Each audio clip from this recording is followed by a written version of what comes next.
There aren't enough chairs. We only expected 100 people, and we've got close to 200 people here tonight. I want to thank you all for being here tonight. My name is Dean Trentalis, and I want to thank you for participating in tonight's forum. I also want to recognize my colleague on the commission, Vice Mayor John Herbst. Thank you, John, for being here tonight. Are there any other elected officials here tonight? Alan Zeman from the school board said, oh, there you are. There you are. Alan, thank you so much for being here. So what is tonight about? Why did I call for this town hall forum? The reason why I asked this community to come together tonight was because we've all heard that there are changes afoot at the Galleria Mall, right? And many of us have been wanting change at the Galleria, right? Many of us feel that, at least at the beginning of this conversation, we talked about, how can we improve the retail experience at that mall? But at the same time, we also know that as time change here in Fort Lauderdale, that a residential component is often necessary in order to maintain the vitality of the retail experience. We see it in many malls throughout the country, even here in South Florida. Developers say unless you have residential components to a mall, you can't have a viable retail experience. And so many developers have come to us in the past. Since I became mayor almost 8 years ago, we've seen at least 3 developers come to us looking to try to make changes to the Galleria Mall, and some of the ideas included cutting the mall in half and adding more residential, making it more open, not just a completely enclosed building. So there are many iterations that we have seen.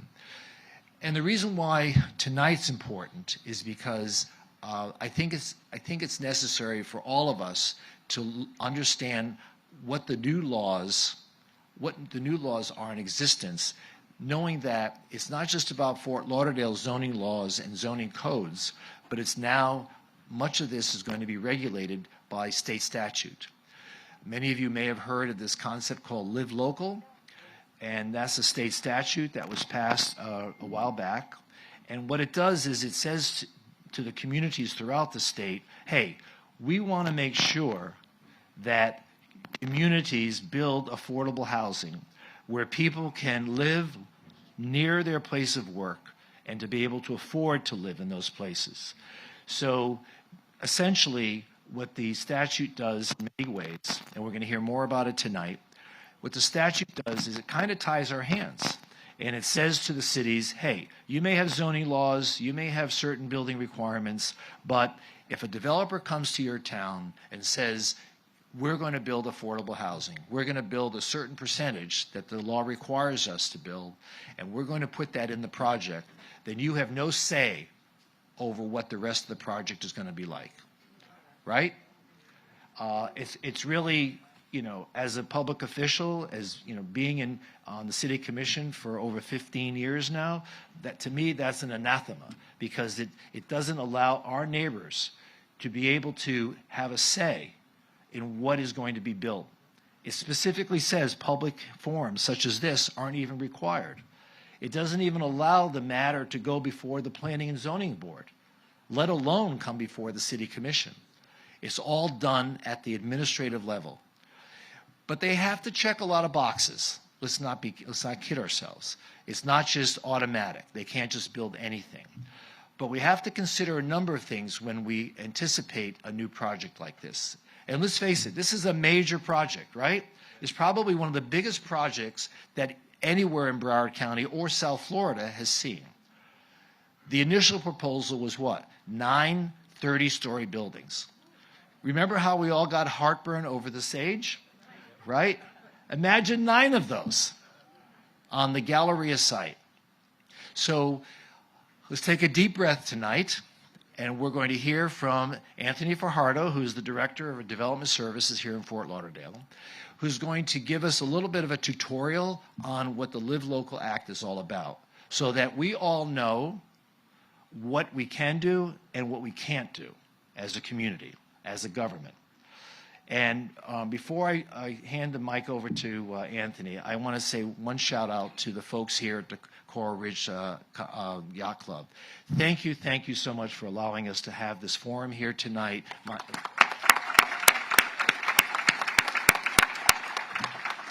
I don't think they've ever seen this many people in this room before. So, and don't tell the fire marshal, okay? But it's really important that a community comes together. And I think that tonight's that opportunity. We'll take questions at the end for a few minutes, but again, this is the beginning of a process. It's going to begin tonight, but it's not going to end tonight. We will continue to have opportunities to discuss things with the developer. I've been invited by the developer. I know the vice mayor has been invited. I know Susie from the Homeowners Association, Sunrise Intercoastal, has been invited by the developer to come see their plans. I have yet to see them. I kind of put it off because I wanted to first hear from the community. I wanted to first learn more about the Live Local Act. And I wanted to hear the ideas before I went and had a conversation with the developer. And I think this is a better process, a healthier process. And I think that, you know, I think in the end, this could be a win-win for everybody. In the end, I think we can make something successful here. The amount of intensive development so far does scare a lot of people. It scares me. Not only the traffic, right? But also the underground infrastructure. We spent so much money trying to keep up with the influx of population in the city, but to add 3,200 units on such a small site, it raises a lot of questions.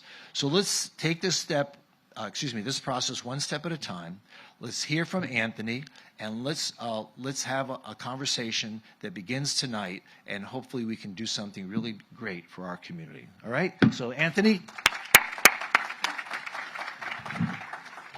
Thank you, Mayor. As the Mayor said, my name is Anthony Fajardo. I'm the Director of Development Services for the City of Fort Lauderdale.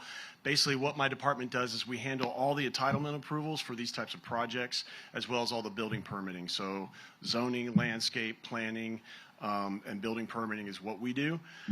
So with this project, what the presentation I'm going to give, I'm going to go into a little bit of what Live Local is, a little bit of what Live Local is not, and then tell you what we know about the project. But the key thing about this project to understand is that we pushed back on the applicant because we felt that the intake process demonstrated that the application was incomplete. So they're trying to deal with the two issues. I've got them on a slide as well. I'll show you those towards the end of the presentation.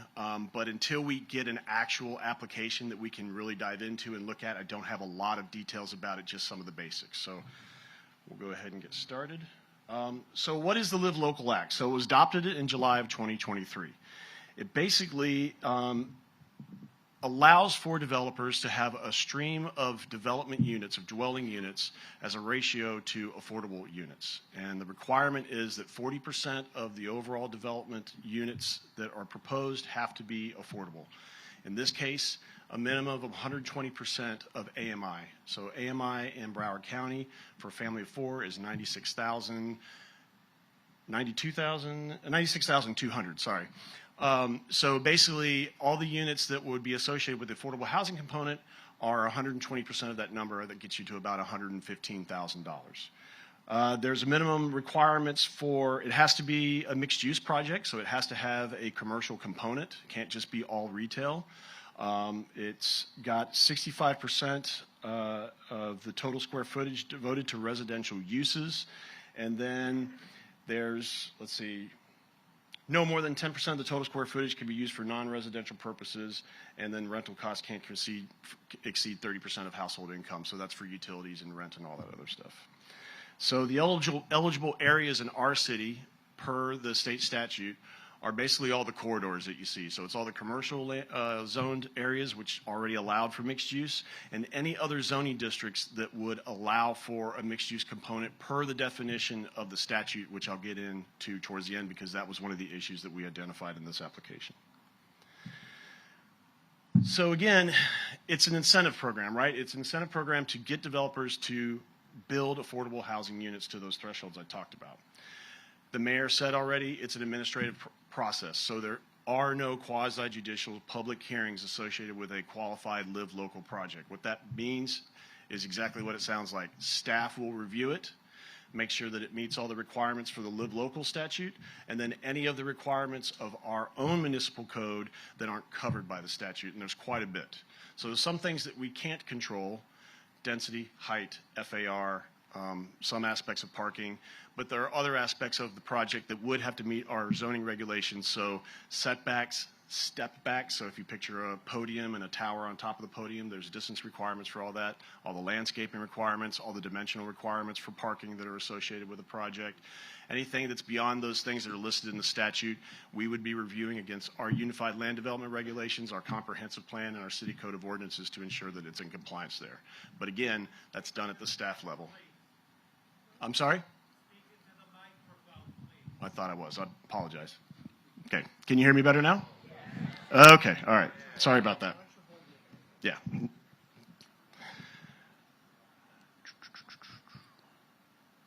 Okay, so the policy limitations, I kind of touched on those already. So landscape requirements, floodplain, very important. We have a lot of FEMA requirements in the city. We're a coastal community. There's a huge impact there.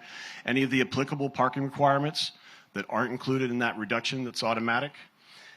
Impervious surface area, design regulations, like I stated, setbacks, stepbacks, and neighborhood compatibility. So in our code, we have requirements for projects that meet a certain threshold. If you're within 100 feet of residential neighborhood, residentially zoned and used, it's defined, then you have to apply neighborhood compatibility. But again, this would all be administrative through the staff process and wouldn't be going to a quasi-judicial meeting.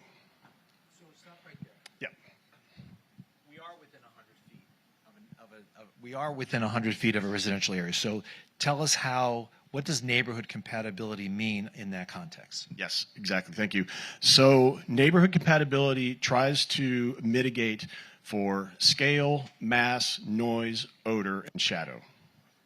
There's other aspects that are monitoring traffic. That's through our comprehensive plan and our other requirements. But neighborhood compatibility tries to create a situation where under the review process, the project is brought into substantial compatibility with the surrounding areas. Now, the aspects of neighborhood compatibility that are part of Live Local that we cannot control are the height, right? And the number of units, so the traffic impacts from that. So there's certain aspects of neighborhood compatibility we would look at. So let's say there's a dumpster location and it's going to have a recycling piece of equipment and it's kind of loud. It's over too close to a residential area. We may ask them to redesign it to move that to another location.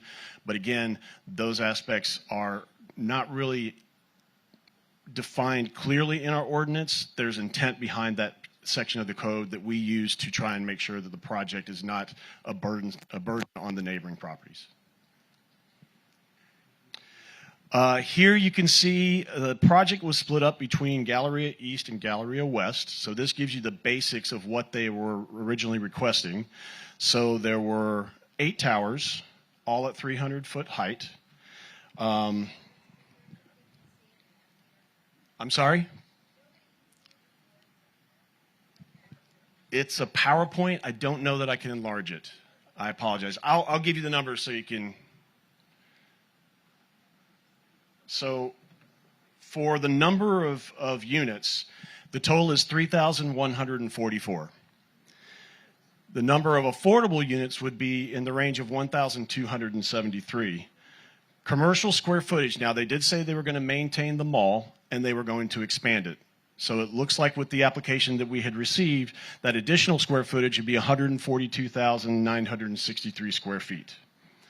And those are the fundamentals of the application as we got it when it came to the department before we pushed it back. On this screen, I know this is going to be really hard for especially the people in the back, but I wanted to just show that we do have other Live Local applications. If you look in the upper right-hand corner, that number 5 in the yellow background, that's the location of the Galleria project. The ones that are circled in with the blue backgrounds, those are the Live Local projects that have already been approved. So we have about 5 that are kind of pending if you include this one, which we don't know if we're going to be accepting this application in its current condition, and then 5 that have been approved already.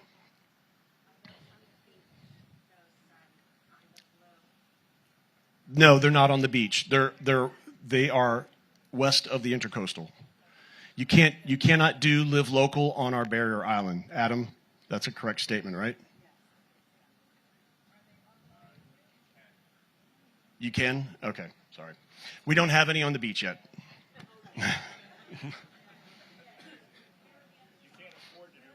Yeah, it might be. And I think that's very important. What the vice mayor just said is he was kind of joking about you can't afford it. Live Local has such a high threshold with the 40% affordability. It takes a lot for developers to make the numbers work from what we're told. I am not a developer, so I don't know if that's true or not, but we aren't seeing the volume that we initially were concerned about. However, we are seeing a steady flow of projects coming through asking for consideration under Live Local. Wait. No, hold your questions. So the 40% that has to be affordable, is that 40% of the square footage or 40% of the number of units? It's the number of units. So you take whatever that number is, multiply that by 40%, you get your number of units that have to be affordable.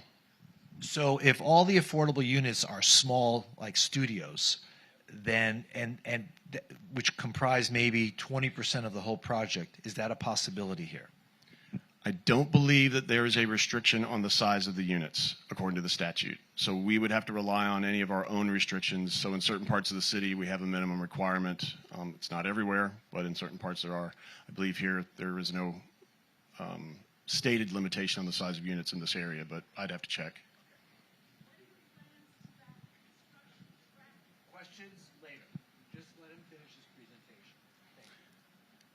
So these next few graphics are what the renderings look like from the application that we received. This is actually looking southeast. So kind of if you were in a helicopter over George English Park, this is where that's looking. And you can see all the towers, and you can see Macy's down in the corner. If you're a fan of Macy's, at least they're keeping it. Right here? Right here. That's Macy's? Yep. So this is Sunrise. In front. Take a good look at that.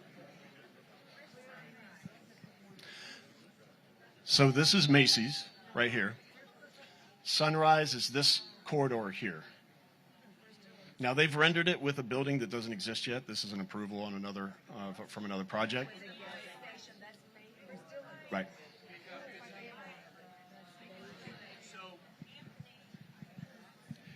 So for those of you who can't hear or see everything that's being said tonight, we're going to, if you give us your email address, we'll be very happy to send you the PowerPoint so you can see it at home.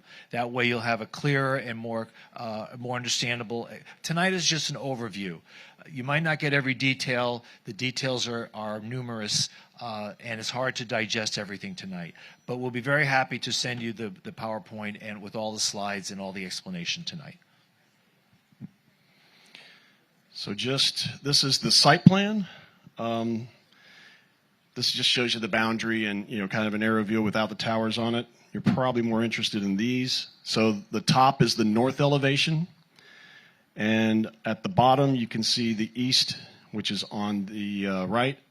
Sorry, the bottoms are the east and west elevations.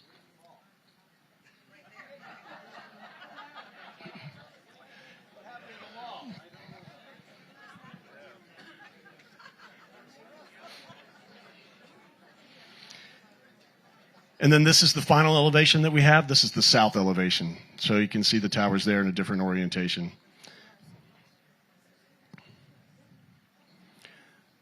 So this is the status of the application as it stands today. There were two requests in the application that we didn't feel comfortable with and we asked for legal guidance on, and that's why we pushed back the application. The first one is if the Live Local Act allows a developer to use a planned development district project to determine the height. The way Live Local works is it says that for the purposes of height, you have to look within a 1 mile distance of the project. And if that 1 mile distance touches any zoning district that allows for height for a mixed use project, then we're obligated to allow that to be the height limitation for the project. The project that they were looking at was a planned development district project on the beach. We didn't feel that that met the requirements of Live Local and our understanding of it, so that's the first item that we pushed back on. The other item is whether or not... Adam, what's the name of that? Celine. The Celine. Celine, thank you. Yeah. The Celine project on the beach, which is, I think, exactly next to Casablanca. So the other aspect of it is whether or not Live Local applies to RMH 60. If you look on this slide here, in the lower left-hand corner, so that green space in the corner, that is a residentially zoned portion of the mall property. The rest of it is all commercially zoned, but that portion is residentially zoned. The applicant is saying they wanted to use that as part of Live Local because that will obviously change things in terms of their calculations. Now, our issue with that is that the Live Local Act says that you have to include properties in zoning districts that allow for mixed use.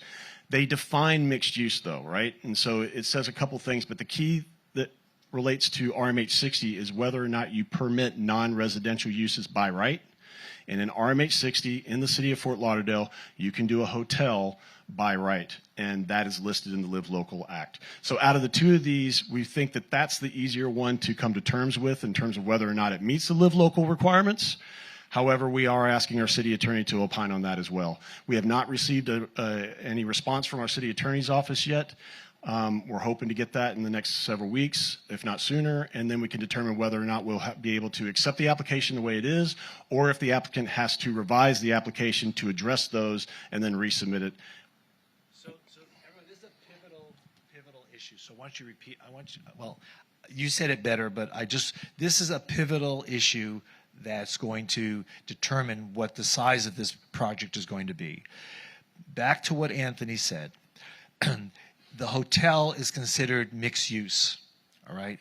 And the zoning district allows for mixed use. But the reality of this is that if we didn't have the hotel, then it wouldn't qualify for the zoning district. And so we would be able to push back on whether or not they could develop within this particular zoning district. Keep in mind that this Galleria has multiple zoning districts, and they all have different rules with regard to each one. So what Anthony is talking about is the one on that's further west, which is RMH 60, that is going to, but it's not going to determine everything for the entire site. It's every aspect of this mall has its own component parts. So I don't expect all of us to understand everything about every aspect of this proposal. It's complicated, all right? Tonight, we're just going to get a taste of it. And as you can see, what we have to grapple with regard to the details of this proposal. Adam, do you want to add anything? I was just verifying to make sure I remembered correctly. We do have information on our website about Live Local that goes into more detail that I'm doing here. You can simply Google City of Fort Lauderdale Urban Design and Planning, and it'll be on that landing page under affordable housing. Yeah. So if you're interested in getting more detailed information and you didn't get an answer here tonight, that's one way to do it. Another way would be to reach out to our office, and we'll gladly provide you with it. Do you remember the name of the developer? It's a group. Yeah, I don't have that information, sorry. That's basically all the information that I have on Live Local in this project. As I said before, there isn't a lot that we have done in terms of reviewing it, so I don't have any details. I think someone asked about what the construction would look like. I just don't know at this point. When we got the application, again, just to clarify, we pushed back immediately because we felt it didn't meet those requirements. And once we did that, we stopped all our reviews. We didn't do anything else. So until they come back with a valid application that we're comfortable with moving forward with based on the legal advice that we get, then we would have more information to share. So let me ask you a couple questions. So does the Live Local Act allow the city to push back on a project if it imposes a significant amount of traffic to the roadways? Is that a component that's necessary to comply with? That's probably not an easy question to answer because the Live Local Act says you have to do it administratively. However, because there are aspects of our zoning code and our comprehensive plan that aren't covered under Live Local, the levels of service for the roadways will have to be analyzed. So what will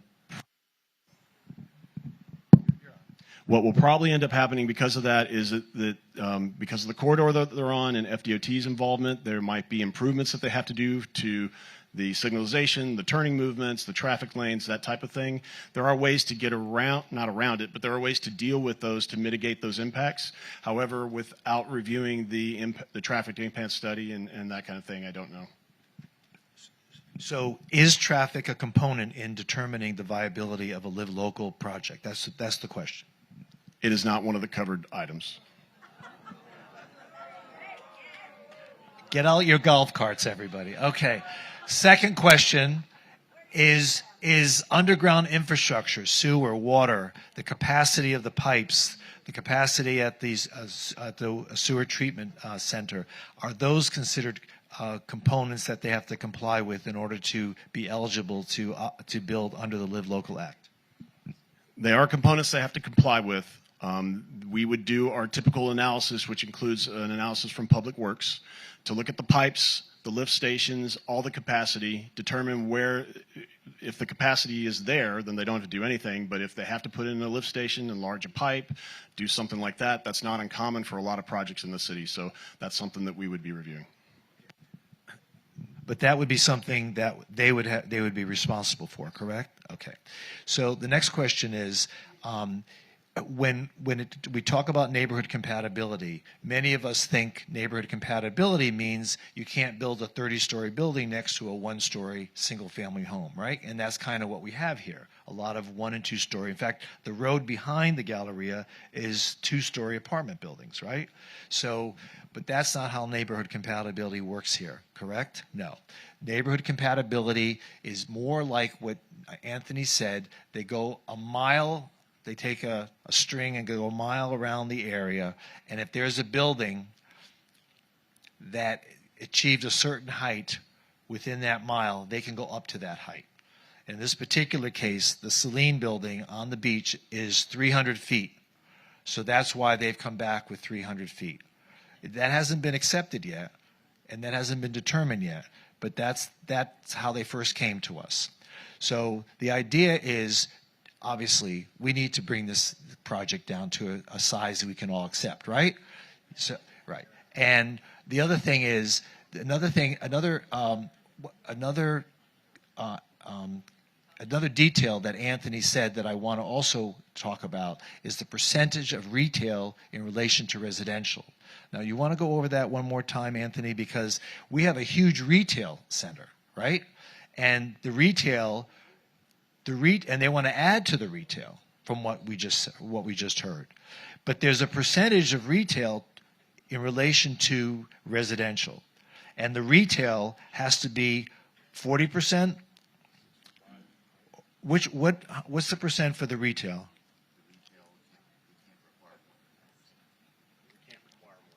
We can't you can't require more than 10%, but we already have a huge retail component. So what is the ratio, retail to residential, that complies with the statute? So for this project, I don't have that number. The only number I know is the additional retail was the 114,000 square feet, but I think the mall itself is way larger than 114, so we'd have to look at the total square footage and get back to you on the actual number. Okay, great. All right, does that complete your presentation? Okay. All right, so we'll take some questions. I know there's a lot of hands, so we're going to go from left to right. We'll get over there. Yes, ma'am. Can you stand up, please, and shout? If Celine is not, say we push that back, if that's not going to be their comparable. The measure, right. Is Sage going to bite us in the butt on this? How tall is Sage? I forgot. 300. What is it? That's also 300. Hey. Okay. The thing you have to remember, it's not every building. The building has to be located in a zoning district that would allow for mixed use. I don't believe Sage is. I think Sage is in a residential zoning district. Sage is not a mixed use. So I don't know that would, but they could redraw that boundary and then identify other projects within that 1 mile buffer and then come back with something if they're not allowed to use Celine.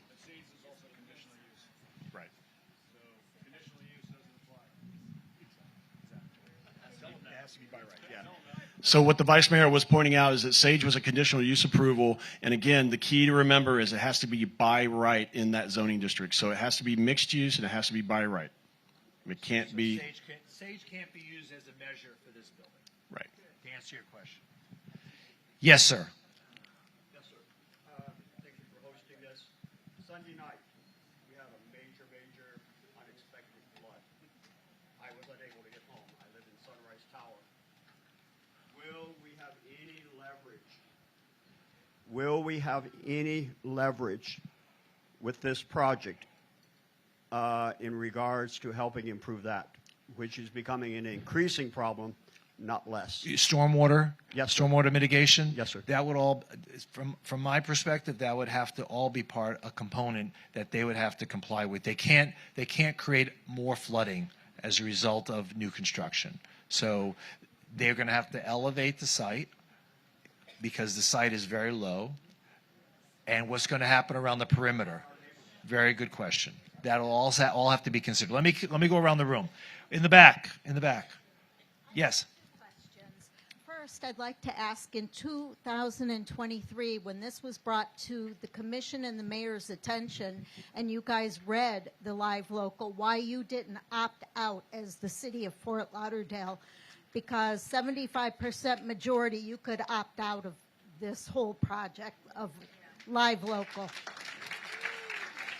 Is that true? I don't think that's true. There's no opt-out provision for Live Local. That's not true. There absolutely is. It's written right in the 107 pages. I would have to talk to our legal counsel. We've been told there's no opt-out.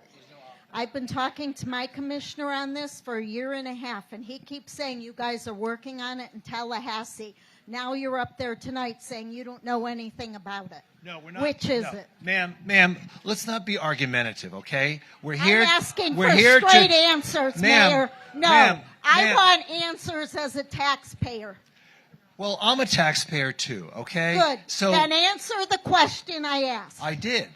No, I think you did I not. think your understanding is incorrect. There's no opt out of the Live Local Then Act. why did Pompano Beach opt out? I don't know that to be true. And I know that they also have Live Local projects that are being presented to them. So there's no way that we had the option to opt out. So we're going to leave it at that.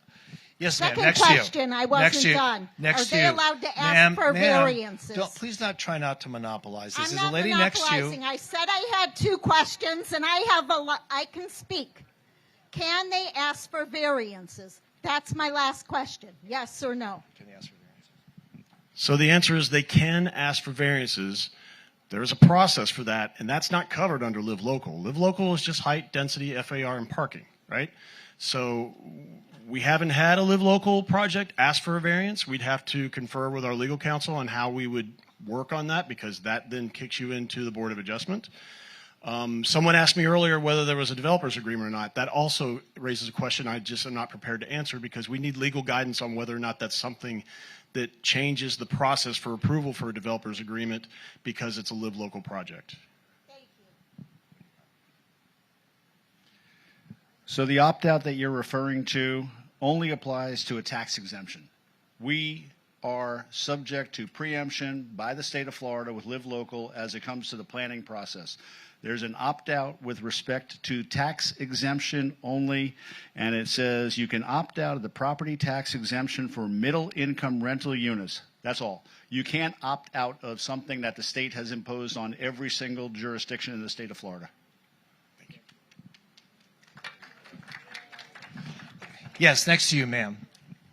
Hi, I just wanted a little more understanding on the logistics of the component under the affordable housing. Could you speak a little bit more loudly? Yeah, under the affordable housing component, when you speak about that, first of all, are the units going to be mixed between condominiums and apartments? And then what does that It's look? all rental. The whole, all 30? All 30, all units. So then what does that mean? What does that mean in terms of consider like a price point right now? What would those units rent for? I have no idea. They're nowhere near that point. We don't have that information, but it's a rental community. The only thing that's not rental is a hotel. Okay. So, and even if that goes forward, correct? Adam was telling me that the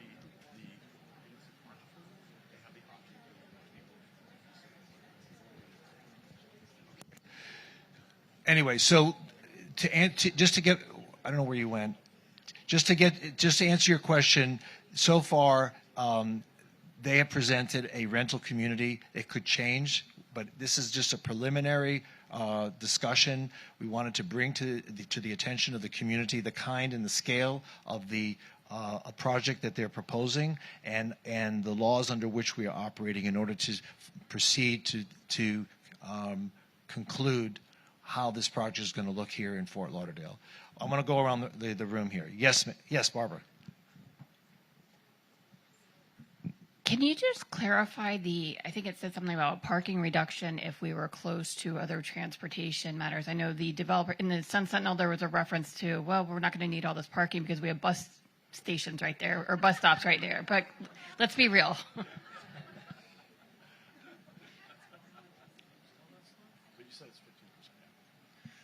So the way the live local language works is it's an automatic reduction if you meet the criteria, if you're within a certain distance of transportation options like public transportation. Yeah, so it's a 15% reduction.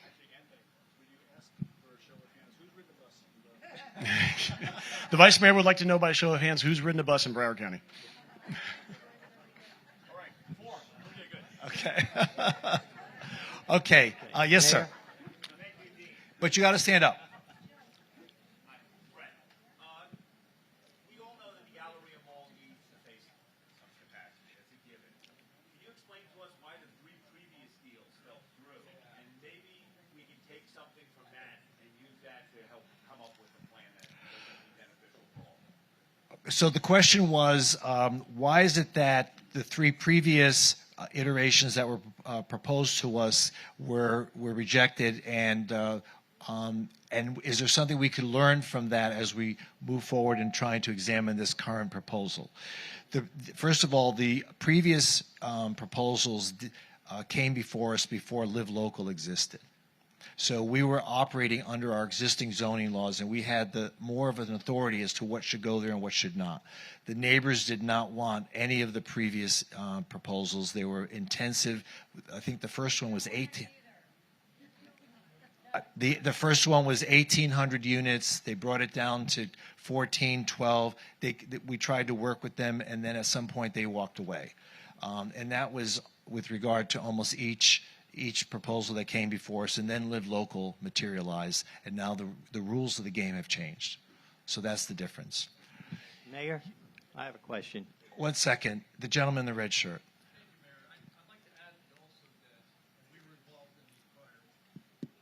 Can you give him the microphone? Who has the microphone? I'll try to speak louder. It doesn't work. It doesn't work. No, she's coming to you. Thank you. There were serious gaps in all of the 3 prior development proposals. Yeah. Hats off to Kevin Senecal, who's no longer with us, but he was a fundamental business person, started Divers Direct. He knew how to look at the business numbers and everything. There were so many gaps in all of these 3 prior developments that we were able to expose and basically bring those to light. The second thing that was also extremely important is that these developers were exposed that all they really wanted to develop was everything to the east of, I think, 26th Ave there. They wanted to just take that and use the unit transfers for the size of the project. And that's really, they would never commit to do anything with the Galleria Mall. And so, in fact, we agreed, even on the first iteration, say, if you can commit to build this out, which, by the way, was much less density than what we're getting now. But if you will commit to it, we really don't have a problem with that. But they never did, and let's call it what it was. It was a Trojan horse to try to get in and get one valuable piece of property and leave the rest to rot. Thank you. You're welcome. Yes, ma'am. Thank you, Mayor. So when Aqua Blue was coming up, we were at City Hall that night. And the only argument that worked to bring down the height of that building was the shadow on the intercoastal. And that would be 50% or more of the intercoastal. Now, a little bit earlier, you alluded that shadow is also a criteria for residential. So can you speak to that? Yeah, so what I was referring to is in our neighborhood compatibility section of our ordinance, it talks about how to make a project compatible. Shadow is one of those aspects, noise, odor, that type of thing. In this case, because the way Live Local works and the height that comes with it that we don't have the ability to push back on, there's probably not a lot we would be able to do with Shadow other than try to encourage the developer to move the towers in a configuration that might have less of an impact. But if they do come through and it's determined that the height is a valid request, we're not going to be able to have them lower the height unless they voluntarily do that. And I just got word from our city attorney, who's apparently watching us on TV, that that there was no way we could opt out of this statute. So, anyway, who do you want me to? Oh, okay, right there. Pass the mic.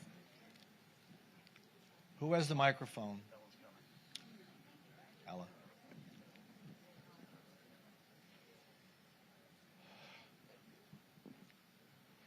Hi.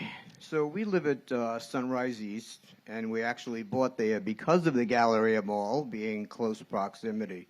So many of our neighbors, including the direct neighborhood, are worried about what exactly. So the little that I do know about Live Local Act, it says live, work, and play. What exactly is play? What's there to play there?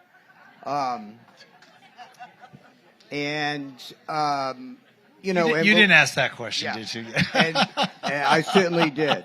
And I was worried. Like, have you been to Blue Martini? Yeah. No, this is coffee speaking.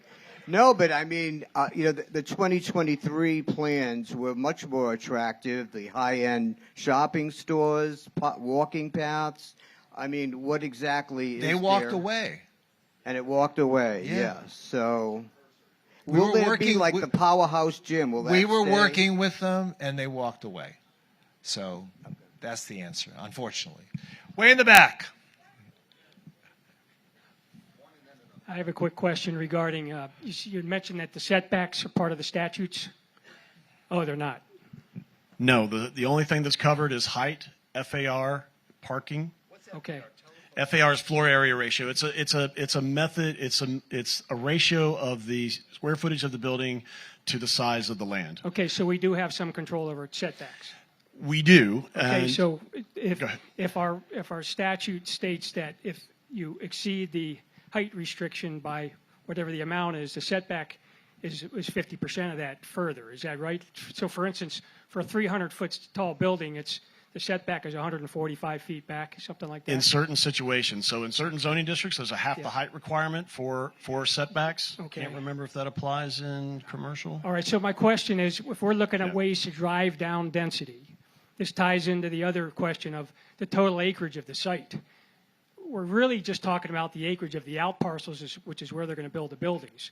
Or are they including the density of the total acreage or just those out parcels, number one? And number two, if we're able to just have those parcels included, that's going to reduce the density. Number two, if we enforce the statutory requirement of the setbacks, that could also bring down the height because they're only going to have so much room to build on.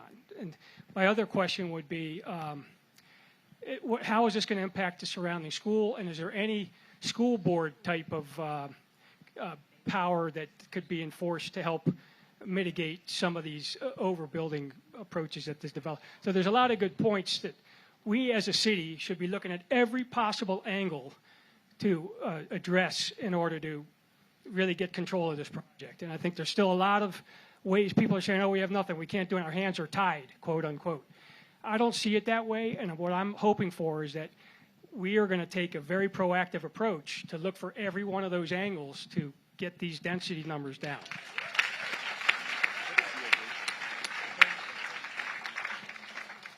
So just to touch on that for a little bit, you're absolutely right. And that's where the administrative review process comes into play. Staff gets together in a room. They go through it page by page. They determine where there's issues with our zoning ordinance. So if they are too close to the property line, or if there's something else that's not in compliance that isn't listed under those aspects of Live Local that we cannot control, we will control because that's what our ordinance says. We can't violate our own ordinance, nor are we going to even try. Regarding the school board, so there has been some changes to how the school board is doing their density calculations, and I'm not sure that I'm well versed enough to really talk about it in more detail, other than to say that we do a review that then includes the school board. So they look at it for student station fees and classrooms, and they determine, well, okay, you have an impact this great, and it's going to increase the number of student stations that are needed or increase to a full classroom, and then the applicant has to deal with that as well. So they have to interact with the school board to get those things sorted out. Unfortunately, a school board member had to leave. Yeah, the school board member had to leave, so we can't ask that question right now. So I'm wait, there was over a lady in the. I moved. I'm here. Oh, you're there now. Okay, you moved. So I'm from the school of. Could you speak into the microphone a little bit more? Good. I'm from the school of we hope for the best, but we prepare for the worst, and that's what I'm asking about. The construction trucks, the construction traffic. We're going to have something that goes up there. Are you guys looking into what happens on Bayview Drive when all these trucks decide to take a shortcut? It's been going on for years, and it's been single-family home construction, and now we're talking big. You want to answer? You want to answer? Ma'am, your point is well taken, and I think what Anthony is telling us tonight is that, and along with what the gentleman just, the comments he made, every aspect that we can consider that's not already taken away from us by the Live Local Act, we will definitely hammer in on making sure that they are in compliance. Because I'll be honest with you, I have a nightmare thinking about this project. I think it's overwhelming. I think the community generally believes the same thing. We got to figure a way to pare it down and to make it more compatible with the neighborhood and more consistent with the needs of the community. We do not need another 3,100, 3,200 units plopped right there in the middle of our community. Okay, so let's start with that, and let's see how we can work with the developer.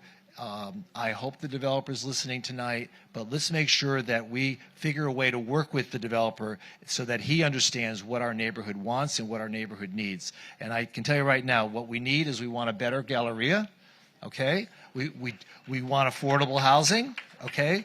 But we don't want to crush the infrastructure and the quality of life that we've all come to appreciate in our neighborhood, right? So, ma'am, affordable housing doesn't mean, you know, what, I mean, it means you could earn up to $110,000 and qualify. So don't worry, you're going to have good neighbors. Okay, Mayor, I have a question for you. Okay, yes, sir. I don't see a problem with affordability. I think all of our concern is that the Galleria and the number of the units, I can't hear you. I'm Speak sorry. into the microphone.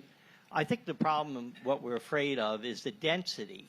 Is there any negotiation where the city will provide additional property somewhere else at a reasonable rate so the builder can recoup it and lower the density at this location?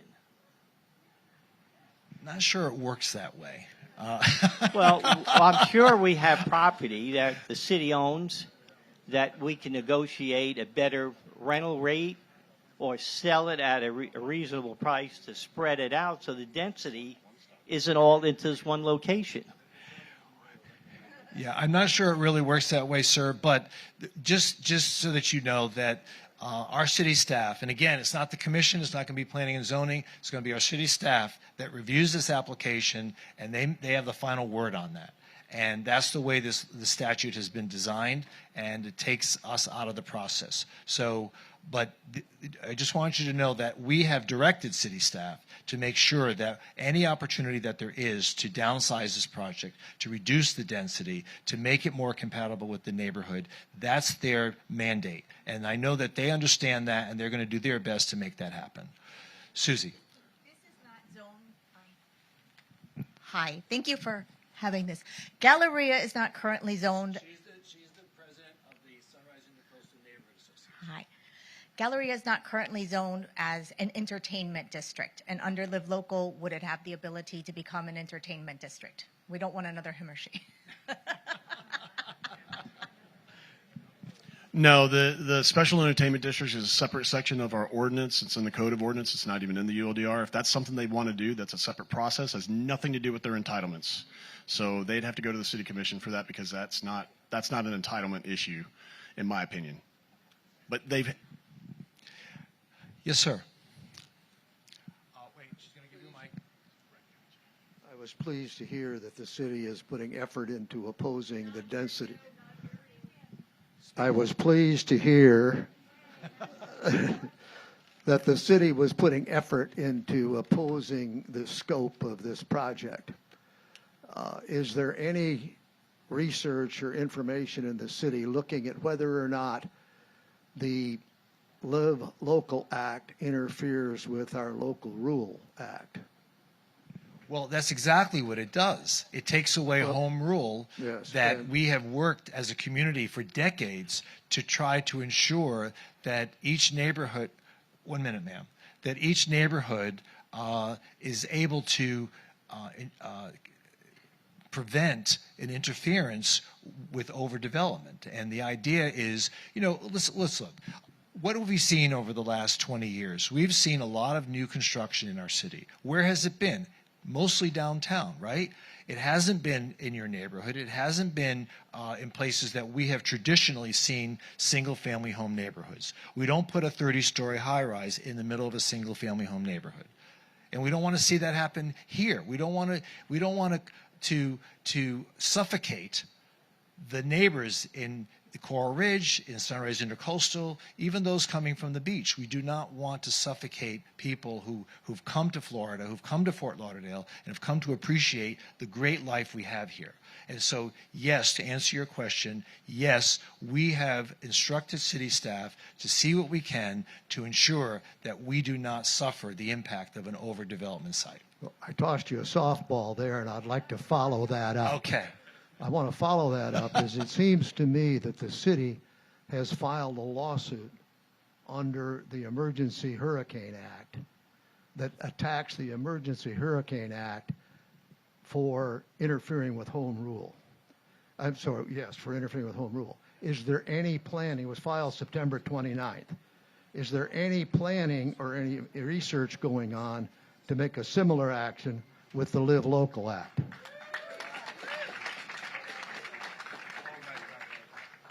So we're part of the group of cities.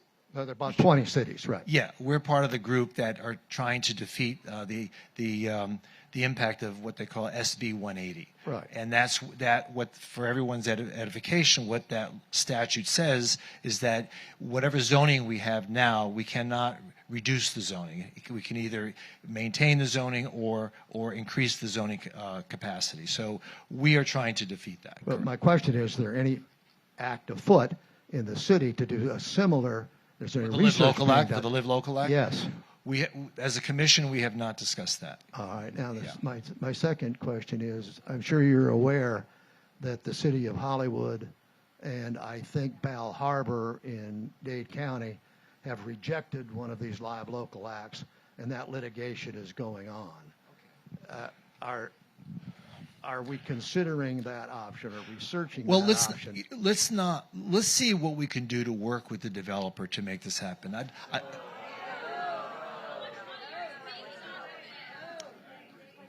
Folks, come on.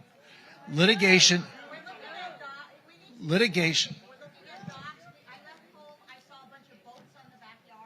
All right, so litigation, look, I'm an attorney. Litigation gets us nowhere. All it does is at some point we'll end up with a compromise and we're going to find ourselves in the same situation that we started out with. If there's an opportunity to, look, I think at the beginning we said we want to see some changes to Galleria. All right? If we can have consensus on that, the question is, what is the nature and extent of that change? That's what's going to now take place over the next several months. What can we do to ensure that the nature and the extent of the change is in compliance and conformity with the vision of the community, right?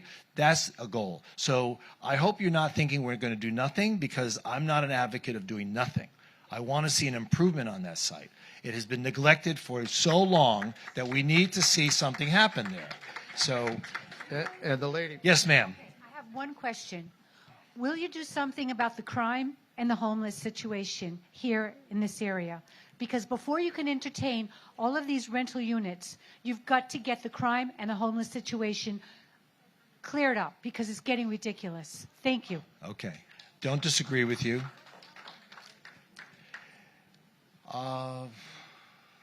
Okay, let's go back over here. Ma'am. Wait a minute. I'm pretty loud. No, you're not. No. Your husband may think so, but... I don't have a husband.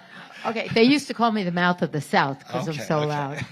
All right, so mine are really easy questions, but I would like to say something first about litigation. Litigation does nothing except make the lawyers rich. It costs the taxpayers a lot of money. It's a waste of time. And I think what Dean is saying is so much more valuable. Okay. So my question is, and I was looking at the pictures of the way the development is, are some of these towers actually on top of the Galleria? Are they being built on top of? Both. So, Both. Both. If you look at it, it's part of the parking as well as on top of the. You mean on top? Well, it's definitely squeezing it in. Yeah. Structurally on top of it. And I mean, we've seen what happened in the Galleria is an older building. So we saw what happened in Surfside with a collapse of a building. I mean, can the Galleria support I don't know. building on top of it? That's something we're so far from that point right now. But I don't think we're going to allow a structurally unsound building to be built in the city. So. Okay, and I would like to just say one other thing. Yes, ma'am. We need to have a really wonderful mall here because everybody has to go to Boca or down to Aventura, and so we want an improved Galleria. And that's the goal here. Yeah. That's one of the goals here. So let's try to work together to make that happen. I agree completely. Okay, thank you. Yes, this lady back here. Okay, so my thought is that we have a lot of energy in the room that could be put towards doing something. Is there something we as citizens can do to delay the project? Because we already had 3 developers quit on the project. How do we get these developers to quit on the project? We don't want that.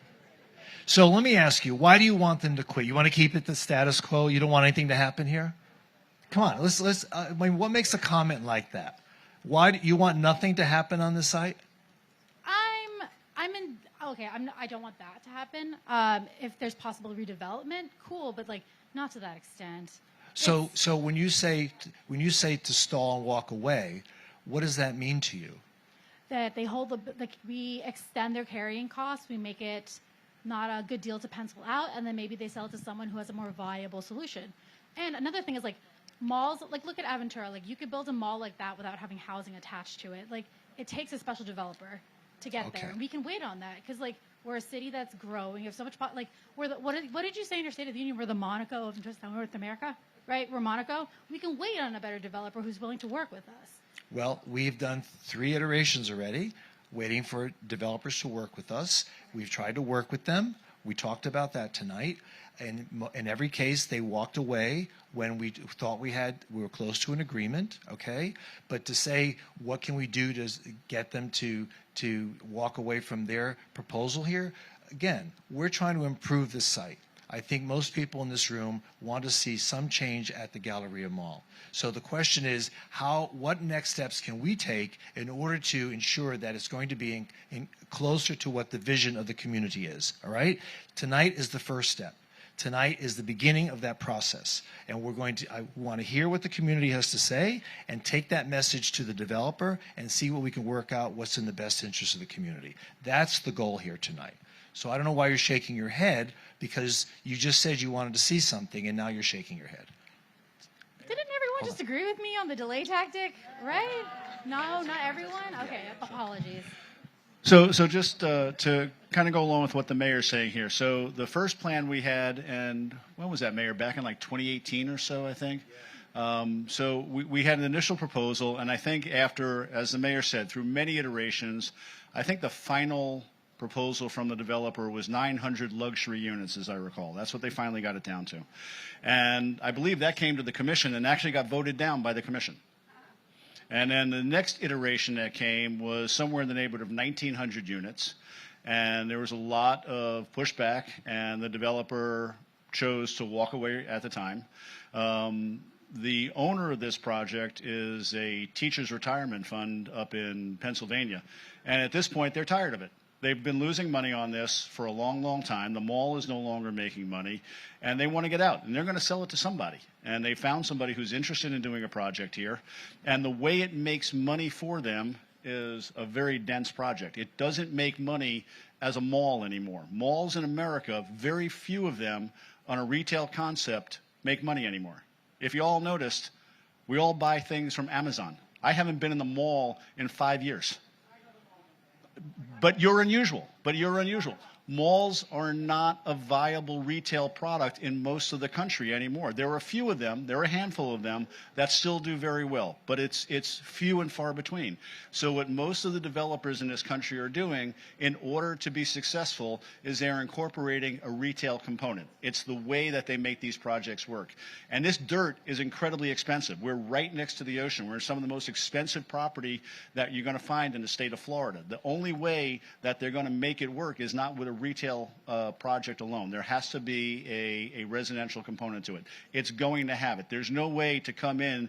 And in fact, even down when they were looking in Bal Harbor, what were they bringing in Bal Harbor? Residential. And you know what they were going to do it with? Live local. So everybody is going to be looking at the same kind of scenario. So it's not just here, it's everywhere. Down in Miami Beach, the Clevelander Hotel, which has been down there for 100 years, guess what? Live local. So this is not unique to us. Thank you. The property is sold. No. He said that the pension fund had owned it for many, many years, and they were looking for a buyer, and they did find a buyer, and it has closed. There's a new buyer. Yeah. All right, a couple more questions. Yes, ma'am. I have two questions. My first question is, like, on the rendering. I didn't see any green space. You know, we're adding a lot more density, but I don't see any green space. Well, did you see that little thing in the corner? Yeah, but we're adding over 3,000 units here. It's on the roof. No, you're very right. There's, and a lot of people have dogs and, things. People own dogs. Where are they going to walk them? Everybody's running around in Lululemon and outside. So I'm noticing, truthfully, you're adding over 3,000 workforce units here. And no, 3,000 units. Correct. Only the only percentage will be workforce. Doesn't matter. We're putting over 3,000 units. Yeah. Maybe 2 people live in a unit. That's maybe 6,000 more people. Yes. And in another slide, I noticed there are numbered 7 and 8. You're putting 2 more workforce units. I know one at the church property on Federal Highway, where the Second Presbyterian Church is. There's a workforce property going there. There's nothing been approved there yet. No, there's nothing been approved. Well, what there. are the 7 and 8 around the corner? So I want to know how many, in a 5-mile radius, how many workforce properties, how many under 100,000 units are we putting in our immediate area? Well, let me just say this. That have been approved. Okay. Because I know that one's on the slate as well. So just for all of us that live here and have a lot of money invested in our real estate for years, how many more of these are coming? I think it's a good question. Okay. Well, the answer to your question is we don't know how many are coming. We do know that there have been a couple that have been approved already. And when we say workforce, let me explain what that means. It means that a certain percentage of the units in the total project have to be devoted to what are called workforce units. And what that means is that you can earn between 80% and 120% of area median income in order to qualify. So what's 80 to 120%? In Broward County, it means you can earn up to over $100,000 and still be considered affordable, eligible for affordable housing. So we're not talking people who earn $15,000 a year. We're not talking about people that earn $20,000 a year. We're talking about people who are middle class. So, and a lot of these people are young kids who went away to college, who want to come back home, and their parents say, no way are you living with us. You go find an apartment. And we're building a lot of affordable housing for young people who want to come back home, or people that live in northern cities who are looking to change their lifestyle and see Fort Lauderdale as a place to start a family, build a career. Downtown in Flagler Village, when we first designed Flagler Village, we never thought that we would see young families with baby carriages walking all over the place. We are creating a community here in our city that we can be proud of. And these are folks that live and work amongst affordable housing units. We have a senior affordable housing, we have young people affordable housing, and there's a scarcity of housing in this country, and there's a scarcity of housing in Fort Lauderdale. And we're trying to do our best to accommodate all income levels, to be able to give people a chance in life to be able to start their life here in Fort Lauderdale and to grow and thrive, hopefully, as they continue to live in our city. With no green space, with no Well, land. okay, I don't disagree with you, but that wasn't your question. My question is, I thought at one time we were required to leave a certain amount of green space open. Right, but your question morphed into, okay, it does exist. Just to be clear, there are requirements for open space on projects. That's not covered under Live Local, so they would have to meet whatever those standards are. Way in the back, sir, standing up. We're just going to take a couple more questions, because I know people are leaving, and I think... So we've addressed the sewer, we've addressed the traffic. If you go back to some of the slides, we haven't addressed any of the aesthetics of this at all. So the buildings look like blocks. So if we're going to put something up, can we at least start looking at what the aesthetics are? And is there... What, this ain't beautiful? Not quite. What kind of a review is there for the aesthetics of something that's going to be nice, modern, that's going to enhance the neighborhood as well? Well, unfortunately, there's no architectural review board in Fort Lauderdale, and so we would continue. I'm always an advocate for better design. We've done our best to try to convince many of the developers in our city to spend a little bit more money on design. So I hear you, and as the process continues, we'll do our best to try to encourage them to make sure we have good design. Yeah. Mayor, we have a question back here. Okay, back there.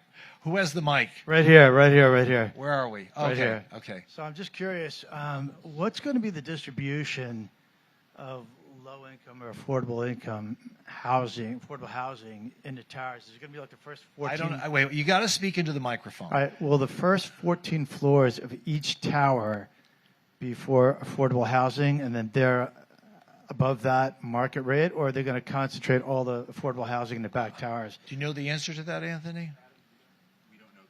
We don't know the distribution yet. Okay, also, wait, that's your question. No. Everybody got a lot of questions. So the other thing is kind of weird, like the spirit of your responses when you said, 3 developers tried to get it done, could have done, they walked away. It's like, you don't know these guys anything. I mean, why in the world do you want 3,200 rental units? It's going to we didn't invite train 3,200. wreck. No, but you seem like you're sympathetic to these guys. Like, oh, it's not going to work. Two blew up. We got to get this. Where did you ever get that idea? I After got it just from got you. through saying, I got it from you wait, from the way you responded. All right? No, sir, come on. The whole idea tonight, first of all, is for all of us to understand what the Live Local Act is about. Do you want to kill this thing? And Wait if a you minute, can, sir, how do you kill it? Sir, please don't talk. Please don't interrupt me. I let you talk. Please let me finish. The idea tonight was for all of us to get somewhat of an idea of what the Live Local Act is about and why we must comply with that statute. We also wanted to talk a little bit about what the community is interested in going forward. Do we want to see any change at the Galleria site, and what that change should envision? And I'm hearing from a lot of people, what people want. What people don't want is this. What people don't want is overdevelopment. And I get that message. I hear that message. I'm the first to admit to that. I would never want to see what they propose to us actually occur here. So that project is a nuclear bomb. It really is. So whatever I said to ever make you think that I adopt this plan, let's erase that from your mind. I do not support this. Even if I had the opportunity to vote for it, which I don't, this is not something that I feel is appropriate for our community and for our neighborhood. All right, fine. So how do you, no, come on, stop with the applause. So how do you kill this thing? What levers can you pull to stop this? Because 3,200 rental units. Well, haven't you been listening all night, what we've been talking about? You're talking about, neighborhood compatibility, which is this ambiguous, like. All right. It's not even a defined term. Let's let other people ask a question, and then we got to wrap this up. Yes, ma'am, right there. Do I get in? Oh. Your turn. Wait, but you need a mic. And I don't need a microphone. Well, you'll be next, sir. Okay. I don't need a microphone. All right.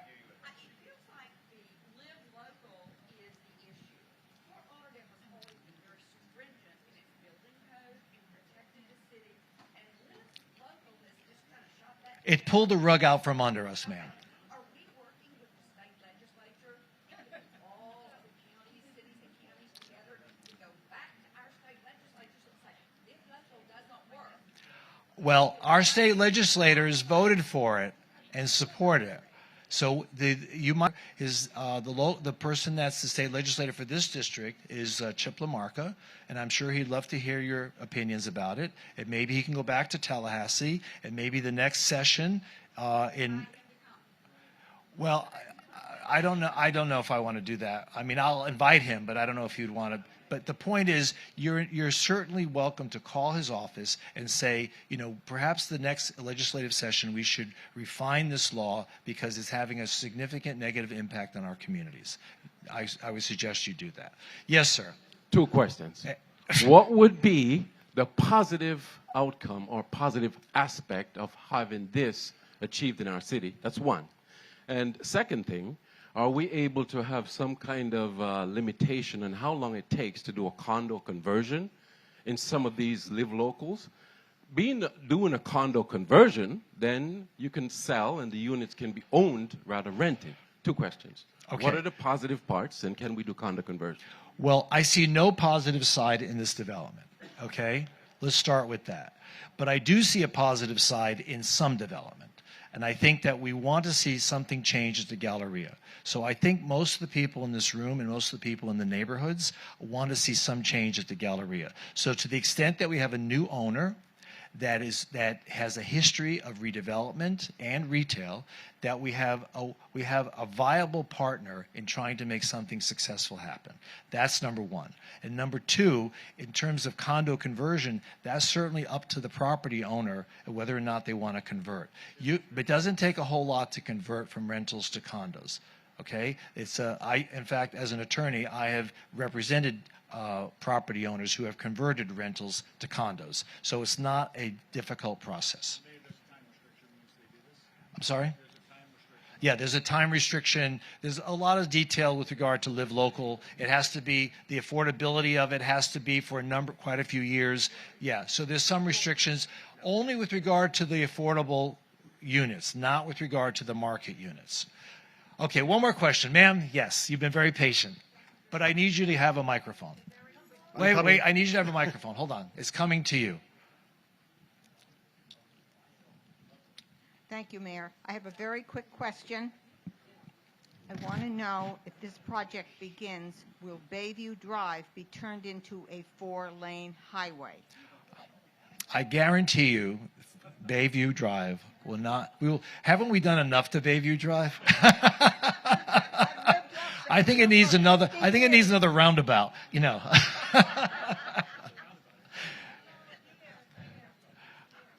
All right, Karen. But you got to stand up so we can hear you. I have no idea who the architect is. I don't know. I didn't see the plans. We're not allowed to make a decision on this, remember? Okay, we'll find out for you and we'll get that information to you. We'll get that information to you. Okay, sir, last question. I have no idea. It's going to be.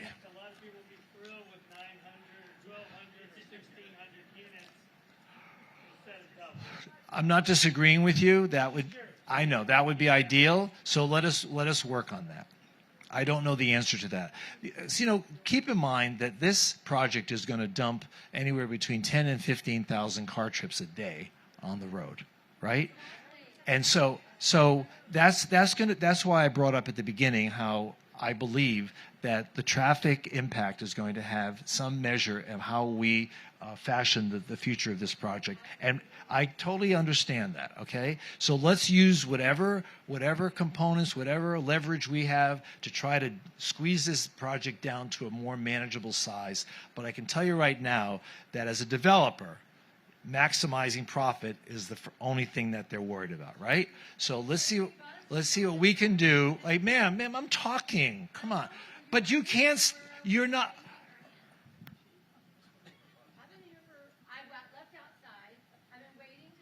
Yes, so it's okay for you just to interrupt people when you decide. No, it's not polite. All right, just relax a moment, okay, ma'am?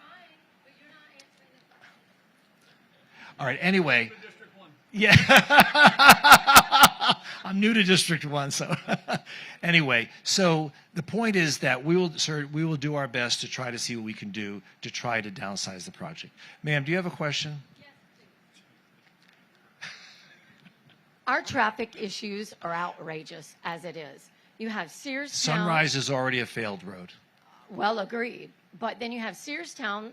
Then we have the Cove that's at the corner of Sunrise and Federal that I see a sign up. I don't know if it's been approved. Now we have Galleria.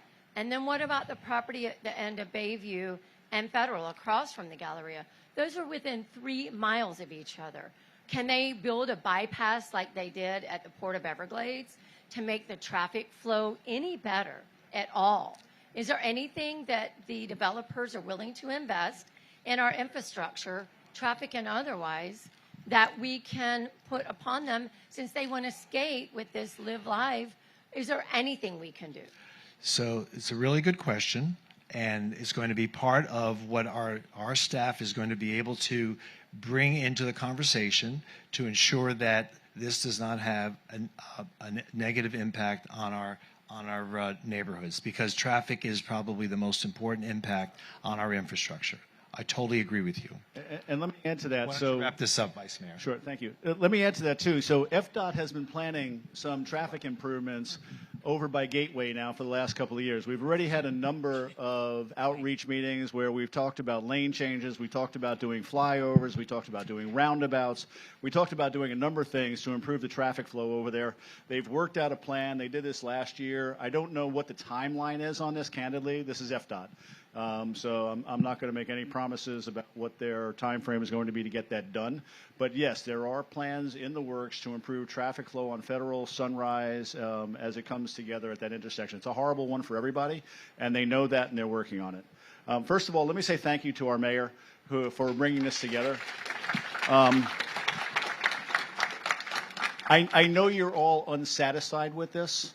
As are we. I haven't met with the developer yet. He hasn't sat down with me and presented plans. I found about it in the newspaper. So I'm just as unhappy about how this is all unfolding as you all are. And I know you wish that there was more that we could share with you and tell you, but frankly, as the mayor said, we don't know. You ask us what the plans are, we don't know. In fact, I can tell you all those things are pretty pictures. The final buildings, whatever they're going to be 5 years from now, are going to look nothing like the pictures that are in front of you. Forget about what the architecture is going to look like. It ain't that, okay? Forget about what the parks are going to look like. It ain't that. Whatever you're seeing up there is just a concept. None of what you're seeing right now is ever going to come to pass. What I will tell you is, and I'm just thinking out loud here, is I don't think the developer at the end of the day is going to want to do 40% of this entire project as a Live Local project. I've been saying for years that I don't think that buying the most expensive property in South Florida and doing Live Local makes sense. What I think is that this is just an opening bid. I suspect the developer is going to want to come back and talk to the neighborhoods and talk to the city commission and say part of this is going to be Live Local. And part of this is going to be all market rate. And I don't think it's going to be 9 buildings and 3,200 units. What I think is it's going to be something less than that. I think this is a starting point of a conversation. I hope this is a starting point of a conversation. This is a developer who I've heard a lot of really good things about. People that I know and respect have told me that they think this is somebody that we can work with. And I'm taking that all on good faith. Again, I haven't met with them yet, and I'm keeping my fingers crossed, and I'm going into this with an open mind and hoping that there's a willingness to work together with the community to come up with a project that works for everybody. I can tell you it's not going to be 2,000 units. That ship has sailed. You know, those real estate values from 5 years ago don't exist anymore. It's going to be more than that. It's not going to be the 900 units that it was going to be 8 or 9 years ago. That ship sailed a long time ago. But what I'm hoping it's going to be is something that's a heck of a lot less than 3,200. I'm hoping that it's something that brings the caliber of retail that we'd like to see here. We'd all love to see a Bal Harbor. I know I would. You know, I want to see the shops that we used to have here 15 years ago, 20 years ago when I first moved to Fort Lauderdale. I'd like to see that come back. And I think if we have the right mix of tenants in here, then that helps recreate the necessary drive for the retail that we'd like to see. But again, I genuinely believe that the developer has just put this out there.